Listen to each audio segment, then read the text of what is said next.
He does make changes when a player is not playing well. He doesn't keep forcing them. We've seen a lot in the past where somebody misses a couple of shots and he just takes them out of the game and forgets about them. But it happened to me a couple of times, so I understand. Bráiandn Ντάνστον down the lane and crowd Jordan Mickey with a 4-4 one-handed finish. Hello, Bráiandn. Thank you very much for being here with us for Eurohoops.net. What are your emotions coming back one more time on Peace and Friendship Stadium? What comes in your mind first? Usually when I walk in, I always take a really big deep breath and reflect on the good memories that we had here with those 2 years I was here. A lot of great battles against the team after I left. It's all good memories. A lot of the people that I'm still in contact with from the team. Prior talking about basketball, a year before you had a really shocking car accident. What are your thoughts on this? Has it changed your mindset or maybe your way of life? No, I just consider myself very lucky. I know a lot of people, go through unfortunate accidents every day, and I was lucky enough to come out of it without any serious injuries or any problems. So I consider myself very lucky. I always live one day at a time. I try not to take anything for granted and just appreciate the moment that I'm in. Virtus Bologna seems to be the biggest surprise in EuroLeague this year, so consistent team.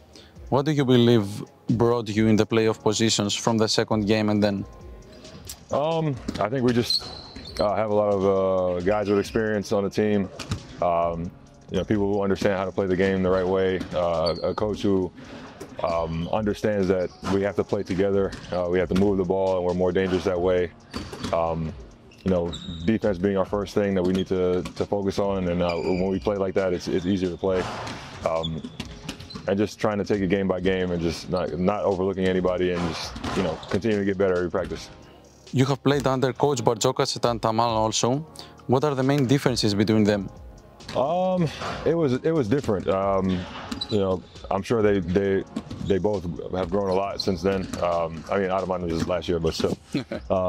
Bαρτζώka's since I left Olympiacos, he's gone on to do a lot of great things with different teams. So his style has changed a lot, and I know he's improved basketball-wise and also off the court with the players. Ataman, I've been with him the last 5 years, so the difference between them two, there's two different styles of coaching, but very player-friendly. They have a good sense of the game. They understand, that every game is a final. They understand that, every practice is important, and most importantly, they take care of the players' bodies, make sure they get enough rest, and when we step on the court, it's time to play. There has been a lot of discussion about Coach Ataman in Panathinaikos that he's not utilizing all the available players in some games. To be fair, that was what he did in FES also, and you have become European championships twice. What's your opinion about this? I think he just tries to put the players out there who are consistent and who continuously show that they're ready to perform. So he does make changes when a player is not playing well. He doesn't keep forcing them. We've seen a lot in the past where somebody misses a couple of shots and he just takes them out of the game and forgets about them. But it happened to me a couple of times, so I understand. Everybody wants to play. This is a big stage. Everybody wants to be out there, and you have to keep putting in the work so that you're ready when he does give you the opportunity. You have been named twice the best defender of EuroLeague, so you seem to be the most appropriate person to ask this. Jerian Grant and Thomas Walkup should definitely be considered as options, for instance. What do you think it will be this year? Yeah, Thomas is a great defender. He has a great nose for the ball. He makes good reads and stuff. And Grant also. I think this year, probably more than I've seen in the previous years with his game. He's stepped it up on the defensive end more. But that's great for both teams. The defense gives you extra possessions, and maybe one of them will be the defensive player of the year. Olympiacos was the first team that you joined at the top level of European basketball. The team has developed the habit of early renewals with players that stand out. Fall, McKissick, Walkup, Alec Peters are some examples. Do you believe that if Olympiacos has done also this kind of proposal to you, the answer would be positive? I mean, for sure, I wanted to stay, but you know, the times are different now. You know, like when you have a player who's playing well now, you don't want to risk it. You know, you don't want to wait, and I think players also are looking more for security in multiple years and staying with one team longer, because before FS, with all the players we had there wasn't too many players that stayed in the team for so long. You know, I think Madrid they did that too. Barcelona, maybe only the big teams did that. You know, so you know, now that it's a different style of basketball as far as, you know, off the court stuff too. You know. There are a lot of things that connect you with Greece. You have played here for 2.5 years. You have got married with a Greek woman. By the way, how was it at home? Because she was playing with Panathinaikos. Do you have any rivalry, something like that? Not really. When I first met her, she was playing for Panathinaikos, and you know, she wasn't supposed to come to the games. And it was difficult because, you know, I'm sure she didn't want to come to the games and be seen there, and it would probably cause some problems with her. But, you know, after we got together and we showed that we're serious and it's not just, you know, just a fling or something, then nobody really cared. Another thing that connects you with Greece is also Kostas Slouka. He's the Godfather. Yeah, he's my godfather. Yeah.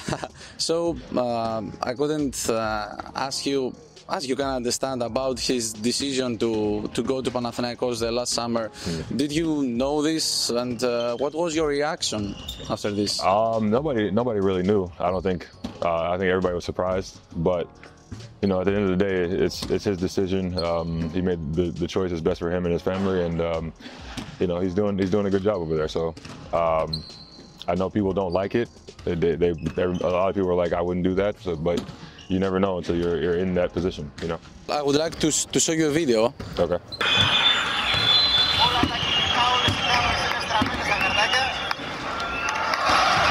You know what's happening there? It's from Aris. Yeah. Yep. It's from Thessaloniki. I remember that well. Yeah. There is a lot of discussion this year about Aris because he's playing in Eurocup. The team has beaten Panathinaikos also. So, what are your memories back then? So that was my first time in Europe in general, and I was really like shocked at how beautiful Greece was, and you know, how tough the basketball was there, how passionate the fans were. You know, I was trying so hard I put a lot of pressure on myself to be solid and to not make too many mistakes. And in doing that, I kind of messed things up. But I mean, it led to good things. But it was a crazy time back then. Obviously, different basketball. You had more bigger centers and more back to the basket play and stuff like this. But it was a great time, you know, and you know, had some teammates there, PJ Tucker, you know, Bobby Brown, some good guys there. It was fun, great memories.